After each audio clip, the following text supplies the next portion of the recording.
ॐ नमः शिवाय।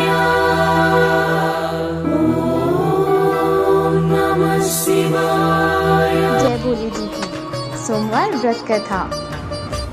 ज्वालापुर नगर में एक साहूकार रहता था। उसके घर में धन धान्य की कोई कमी ना थी, बस कमी थी तो एक पुत्र की। इसी चिंता में साहूकार दिन रात घुलता रहता था। पुत्र प्राप्ति की कामना में वह प्रत्येक सोमवार को शंकर भगवान तथा माँ पार्वती जी का व्रत और पूजन किया करता था। संध्या होते ही शिव मंदिर में जाकर वह शंकर भगवान के सामने दीपक जलाया करता था। उसके इस भक्ति भाव को देख एक दिन माँ पार्वती जी ने शंकर भगवान से कहा, ज्वालापुर का साहूकार आपका अनन्य भक्त है और सदैव आपके व्रत पूजा बड़ी श्रद्धा से करते हैं। आपको उसकी मनोकामना पूर्ण करनी चाहिए। पार्वती जी का आग्रह शंकर भगवान टाल न सके और बोले, हे पार्वती, उस साहूकार के भाग्य में कोई पुत्र नहीं। विधि के विधान अनुसार उसके भाग्य में पुत्र ना होने पर भी मैं उसे पुत्र प्राप्ति का वर देता हूँ, परंतु उस पुत्र की आयु केवल 12 वर्ष की ही होगी। इसके पश्चात वह मृत्यु को प्राप्त हो जाएगा। शिव और पार्वती का यह वार्तालाप साहूकार सुन रहा था।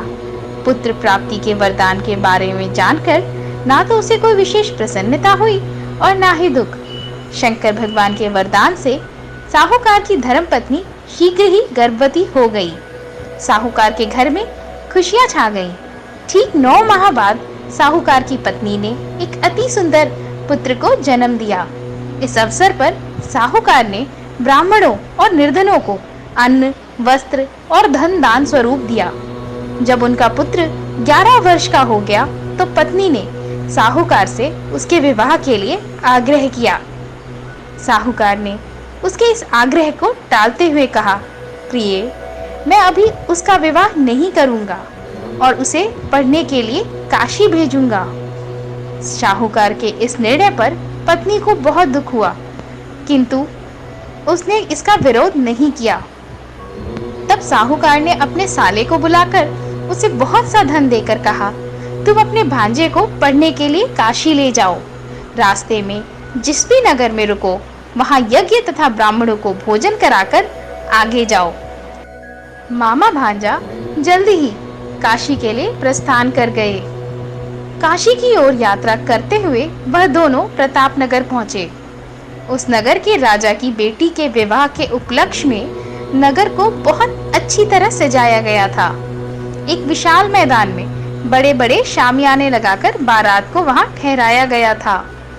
दोनों मामा भांजे उस बारात को देखने गए। तभी दूल्हे के पिता ने साहूकार के सुंदर बेटे को देखा और अपने एक सेवक को भेजकर दोनों को अपने शामियाने में बुलवाया। राजा अपने जिस बेटे की बारात लेकर राजकुमारी से विवाह के लिए आया था वह एक आंख से काना था। वैसे राजा ने सहरे की बड़ी बड़ी लड़ियों के पीछे उसके चेहरे को छिपा दिया था, लेकिन वह इस बात से बहुत चिंतित था कि उसके बेटे के काने होने का पता राजा को चल गया तो वह विवाह से इनकार कर देगा और बारात वापस लौटा देगा। वर के पिता ने मामा भांजे को जब सारी बात बताकर बार बार उस लड़के को दूल्हा बनने का आग्रह किया तो मामा ने स्वीकार कर लिया। साहूकार के बेटे को दूल्हा बनाकर राजा की बेटी से विवाह करा दिया गया। फेरों और कन्यादान का कार्य समाप्त होने पर बारात वापस शामियानों में पहुंच गई। केवल साहूकार का बेटा वहीं रह गया। साहूकार का बेटा जब सुबह उठा तो उसने वहां से निकलने से पहले पलंग पर सोई हुई राजकुमारी की ओढ़नी पर एक कागज लगा दिया। उस कागज पर उसने लिखा था, तुम्हारा विवाह तो मेरे साथ हुआ है, परंतु जिस दूल्हे के साथ तुम्हें विदा किया जाएगा वह काना है। मैं उच्च शिक्षा के लिए काशी जा रहा हूँ। जब सुबह राजकुमारी सोकर उठी तो उसने अपनी ओढ़नी पर लगा कागज जल्दी से खोलकर पढ़ा। पढ़कर राजकुमारी सन्न रह गई। उसी समय राजकुमारी ने अपने पिता को सारी बात बताई। राजा ने दूसरे राजा के लड़के के साथ राजकुमारी को विदा करने से इनकार कर दिया। राजा अपने बेटे और बारात के साथ खाली हाथ लौट गया। उधर साहूकार का बेटा और उसके मामा काशी जा पहुंचे थे। वहां जाकर मामा ने यज्ञ करना और भांजे ने पढ़ना शुरू कर दिया। जब लड़के की आयु 12 वर्ष की हुई तो उसकी मृत्यु का दिन समीप आ गया। मामा को इस संबंध में कुछ पता नहीं था। उसने एक बहुत बड़े यज्ञ का आयोजन किया था। यज्ञ अभी चल ही रहा था कि लड़के ने अपने मामा से कहा, मेरी तबीयत कुछ खराब हो रही है। मामा जी, मैं कुछ देर आराम करना चाहता हूँ। आप यज्ञ का कार्य पूरा कराते रहिए। लड़का अपने कक्ष में जाकर लेट गया। शंकर भगवान के वरदान के अनुसार लेटे ही लेटे उसके प्राण पखेरु उड़ गए।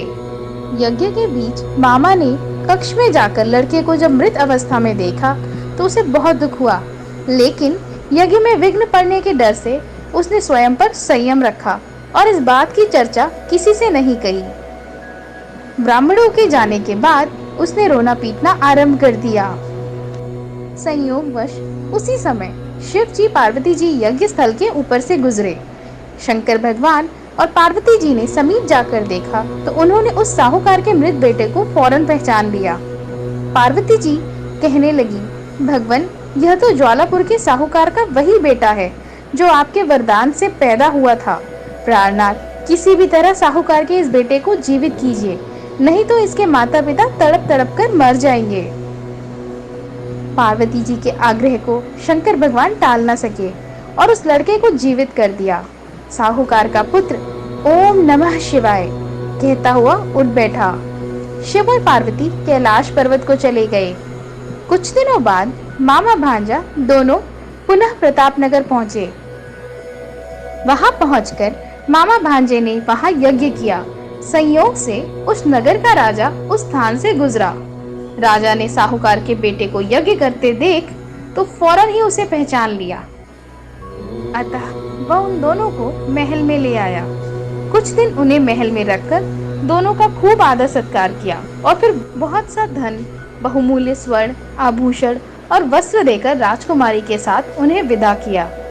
दास दासियों के अलावा उनकी सुरक्षा के लिए बहुत से सैनिक भी साथ भेजे। जब वह अपने शहर के निकट पहुंचे तो मामा ने एक सैनिक के हाथों अपने सकुशल लौटने की सूचना भिजवाई। जब सैनिक ने आकर यह समाचार दिया कि उनका पुत्र सकुशल लौट आया है तो उन्हें एकाएक विश्वास नहीं हुआ, लेकिन जब सैनिक ने शपथ लेकर दोबारा यह बात कही तो वह अपनी पत्नी और अन्य सगे संबंधियों के साथ नगर के द्वार पर पहुंचा और गाजे बाजे के साथ उन्हें घर ले आया।